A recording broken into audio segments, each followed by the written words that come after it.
So ayun, good evening mga free. What's up? Pasensya na, pause tayo ngayon mga free, no? Time check tayo mga free, 7:30 ng gabi. Meron kaming isang resort na natagpuan dito, bandang Bulacan mga free. Ang location nila, Barangay Pag-asa. Ayan, ang pangalan ng resort na to mga free is Diamond Serenity Private Resort and Events Place. Kita mo naman yung entrada mga free, no? Di ba? Oh. Ngayon, itutur ko lang kayo mga free, no, kung ano nga ba ang meron dito sa Diamond Serenity Private Resort and Events Place. Pagpasok mo pa lang mga free, ito na ang bubungad sa'yo. Napakalawak na parking area. Kita mo naman, di ba? Oh. Kahit ilang sasakyan dyan mga free, magsawa ka. So ayan, nandito na tayo sa lobby, no. Tapos kapag pagpasok mo, meron sila rito parang bar and counter, ayan, no? Diba? Tapos ito yung events place nila, no. Ayan, pwede kayong mag-celebrate ng birthday, ng kasal, ng binyag. Ayan, no, napakalawak mga free. Sobrang lawak, sobrang ganda. Ano pang masasabi mo? Dito lang yan, Barangay Pag-asa, Bulacan mga free. So, diba? Ayan siya mga free, oh. Kita mo naman, Diamond Serenity Private Resort and Events Place. Pasensya na talaga kayo mga free sa boses ko, no. Talagang namaos tayo dahil sa sobrang happy natin. Siyempre excited, diba? Tapos ang kagandahan dito mga free, meron din sila mga amusement mga free para sa mga bata. Ayan, ito yung restroom nila. Pagpasok mo, syempre nandiyan agad yan. Meron silang basketball court, merong mga parang, alam mo yun, yung arcade. Marami. Tapos may mga kubo sila. Ayan, may mga nipahat sila mga free. At ang kagandahan dito, sabi ko nga sa inyo, kagaya niyan, diba? May basketball court sila.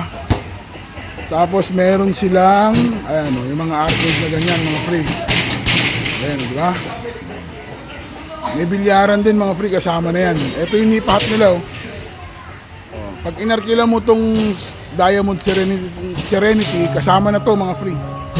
Meron silang isa, dalawa, tatlong nipahat mga free. Tapos kita mo naman ang dating, di ba? Oh. Kumbaga parang alam mo yung sinauna mga free, sinaunang tao, sinaunang dating, di ba? Yung ambience ba? Oh. Napaka nature lover. Kung nature lover ka, napaka nature na ano nito mga free. Napakaganda talaga. Pasensya na kayo, hindi ako, nauutal-utal ako sa mga sinasabi ko kasi napakagandang lugar talaga. Tapos ang kasama dun sa pag nirent mo tong events place na to, kasama yan, no? Yung kwarto na yan sa baba. Meron silang 5 kama yata dyan. Hindi ko na maipapakita sa inyo kasi merong mga nakahiga, may natutulog mga free. Bukod dyan, meron pa sa taas, ayan, oh. Ha? Tapos syempre pumunta na tayo sa main event. Meron nga pala sila mga KTV room, ayan sa baba. Pumunta na tayo sa events place nila mismo, sa main event pala. Meron silang, ayan, yung pool nila rito. Meron pang malaki nasa dulo. Ayan, kung nakikita nyo, ayan, oh, yung nasa dulo, yan. Tapos ito naman yung pangbata, ayan. Tapos yung sa pangbata nila, kung makikita nyo, ayan. Ayan, yan. Bukod dyan, sabi ko sa inyo, meron pa sila sa taas.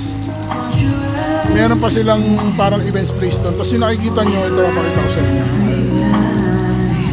Pwede kayo magdala ng banda. Kung meron kayong banda dyan, ayun, kung nakikita nyo. Stage din yun, stage. Yan, di ba? Kung meron kayong, halimbawa, kumbaga parang may event kayo, team building, pwede kayo magdala ng banda. Doon lang sa stage na yun. Tapos, tulad nga nasabi ko sa inyo, kagandahan, meron silang billiards. Billiards, kaya hindi talaga mabuboring yung mga kasama niyong bata. Yung video okay nila, kasama na yan, libre na yan. So, yun nga, dalawang floor yan. Ang halaga, magugulat kayo mga free kung magkano lang. Sa halagang 13,500, sakop mo na lahat yung lugar na yan, yung laking ng lugar na yan. Diba? Ganito ang itsura niya kapag magsuswimming kayo ng night swimming. Ayan. Enjoy na enjoy talaga yung mga kasama yung mga bata, mga free. So yun lang, dito lang yan sa Barangay Pag-asa, Bulacan. I-search nyo na lang sa Google Map or sa Waze. Makikita nyo lahat yan. So yun lang, no, kita-kits ulit tayo sa mga susunod na vlogs natin. Pasensya na kayo dahil talagang paus na paus.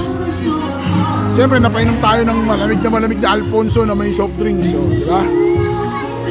Kita nyo naman, enjoy na enjoy yung mga bata. Di ba? Sasabihin nyo lang yan doon sa reception. Bibigyan kayo ng token. 1 to sawa na yan. Napakaganda. Mural pa lang. Kita mo naman. Diba? So yun lang mga free. Ulitin ko. Kita-kits tayo sa mga susunod na videos natin. Peace out mga free. Peace out.